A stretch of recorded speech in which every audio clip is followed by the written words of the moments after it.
ಈಗ ಈ ದಿನದ ನುಡಿಮುತ್ತು. ಪವಿತ್ರತೆ, ತಾಳ್ಮೆ ಮತ್ತು ಪರಿಶ್ರಮ ಯಶಸ್ಸಿನ 3 ಪ್ರಮುಖ ಸೂತ್ರಗಳು. ಈ ದಿನದ ನುಡಿಮುತ್ತು. ನಿಜವಾದ ಜ್ಞಾನವೆಂದರೆ ಅದು ಅನುಭವ, ಉಳಿದದ್ದೆಲ್ಲವೂ ಬರೀ ಮಾಹಿತಿಯಷ್ಟೇ.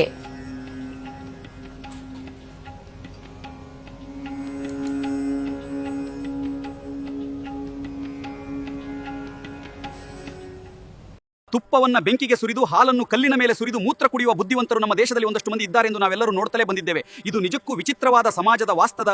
ಕಮಲೇ ಕಮಲೋತ್ಪತ್ತಿ ಶ್ರೂಯತೆ ನಚತ್ ದೃಶ್ಯತೆ ಬಾಲೇ ತವ ಮುಖಾಂಭೋಜೆ ದೃಷ್ಟಮಿಂದಿ ವರದ್ವಯಂ.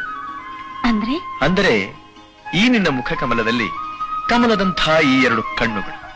ಇದೇ ಇದಕ್ಕೆ ಉತ್ತರ.